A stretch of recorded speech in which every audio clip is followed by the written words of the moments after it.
किसी देश में एक राजा राज करता था। वह बहुत ही धन वाला और घमंडी था और सोचता था कि धन के बल पर दुनिया के सब कामकाज चलते हैं। वह सबसे यही कहा करता था कि संसार में बेटा बेटी दोस्त सब कुछ धन ही है। राजा सिर से पैर तक धन के नशे में डूबा हुआ था, परंतु उसकी रानी बड़ी होशियार थी।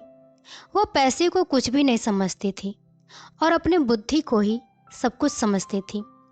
उसका कहना था कि दुनिया पैसे की बूते उतनी नहीं चलती जितनी बुद्धि के बल पर चल सकती है। वह राजा को कई बार समझाती थी, लेकिन राजा उसकी एक भी नहीं सुनता था।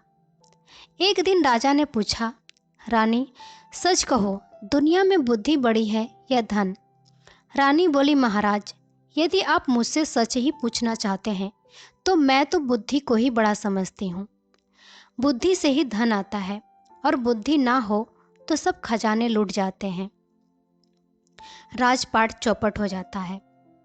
क्योंकि मूर्ख व्यक्ति ना तो राज कर सकता है और ना ही पैसे कमा सकता है। पैसे की इतनी बुराई सुनकर राजा को बड़ा गुस्सा आया। वह बोला, रानी तुम्हें अपनी बुद्धि पर बहुत घमंड है, तो मैं देखना चाहता हूँ कि तुम बिना पैसे के बुद्धि के सहारे कैसे काम करती हो।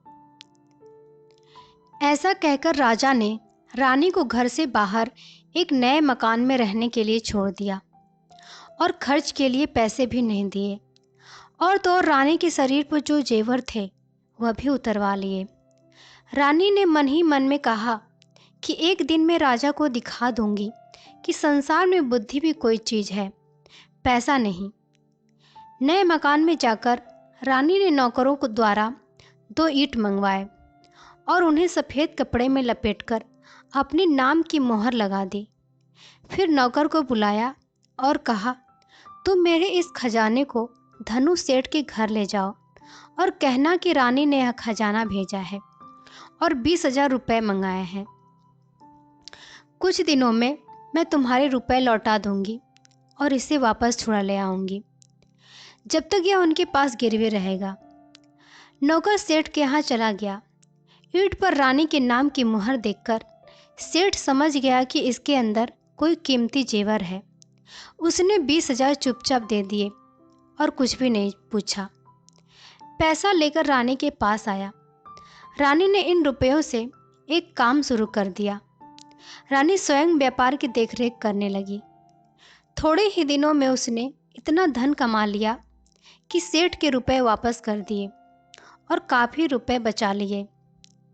जो रुपए उसने बचा लिए उससे उसने गरीबों के लिए दवाखाना और बच्चों को पढ़ने के लिए पाठशाला और अनाथालय खुलवा दिए। चारों ओर रानी की जय जयकार होने लगी। रानी ने शहर के बाहर एक नए मकान बना लिए और अच्छी रौनक हो गई, क्योंकि जहाँ रानी रहती थी पहले तो वहाँ सिर्फ जंगल ही था।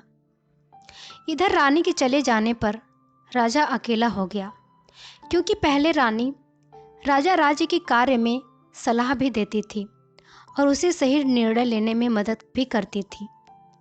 जो लोग राजा को मूर्ख बनाते थे उनकी दाल रानी के सामने नहीं गल पाती थी।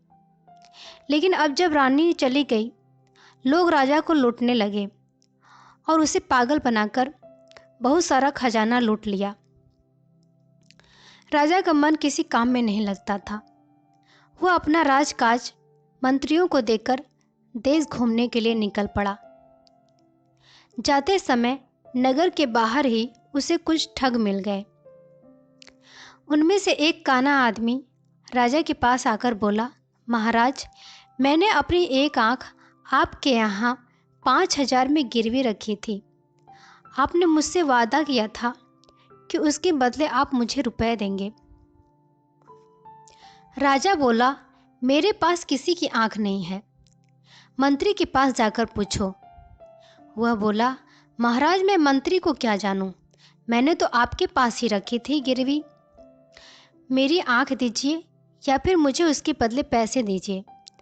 राजा बड़ा परेशान हुआ और जैसे तैसे उसे 5,000 देकर चलता गया।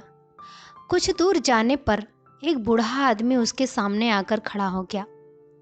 पहले के समान वह भी कहने लगा कि महाराज, मैंने अपना एक कान आपके यहाँ गिरवी रखा था और आपने वादा किया था कि आप उसके बदले मुझे रुपए देंगे। राजा ने उसे भी रुपया देकर विदा किया। इस प्रकार रास्ते में कई आए और राजा से एक एक करके उसके पास जितने भी रुपए थे सब लूट कर ले गए। वह खाली हाथ राजकुमारी सुभद्रा के देश में पहुंचा। राजकुमारी सुभद्रा देश की राजकन्या थी।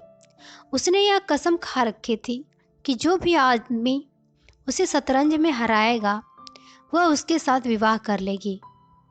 सैकड़ों राजकुमार आते और हार कर जेल की हवा खाते। बहुत से राजकुमार जेल में पड़े थे। मुसीबत का मारा राजा भी उसी देश में पहुंच गया। जब राजकुमारी की सुंदरता की खबर उसके कानों में पड़ी तो उसकी भी इच्छा उससे शादी करने की हुई। राजकुमारी ने महल से कुछ दूरी पर एक बंगला बनवा दिया था। विवाह की इच्छा से आने वाले इसी बंगले में रुकते थे। राजा भी उसी बंगले में जा पहुंचा। पहरेदार ने तुरंत राजकुमारी को खबर दी। थोड़ी देर बाद एक तोता उड़कर आया और राजा की बाहों पर बैठ गया। उसके गले में एक चिट्ठी बंधी थी जिसमें विवाह की शर्त लिखी थी कि अगर तुम शतरंज के खेल में हार गए तो तुम्हें जेल की हवा खानी पड़ेगी। थोड़ी देर में खेल शुरू हुआ। राजा शतरंज के खेल में हार गया और जेल में डाल दिया गया। राज्य की हालत बिगड़ने और राजा के नगर छोड़कर चले जाने की खबर रानी को मालूम हुई तो उसे बड़ा दुख हुआ। वह राजा का पता लगाने के लिए निकली। कुछ ही दूर चली थी कि उसे वही पुराने ठग फिर से मिल गए।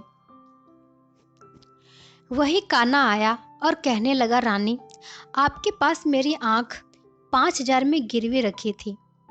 आपने उसके बदले मुझे रुपए देने का वादा किया था, इसलिए मेरी आँख या मेरे पैसे वापस करो। रानी बोली, ठीक है, मेरे पास बहुत लोगों की आंखें गिरवी रखी हैं, उन्हीं में से तुम्हारी भी होगी। एक काम करो, तुम अपनी दूसरी आंख निकाल कर मुझे दो। उसके मेल से मैं तुम्हें बता दूंगी कि तुम्हारा दूसरा आंख कौन सा है। रानी का जवाब सुनकर वह बहुत परेशान हो गया और हाथ पैर जोड़कर माफ़ी मांगने लगा। अंत में ठग ने विनती करके 5,000 देकर अपनी जान बचा ली। यही हाल कान वाले का भी हुआ।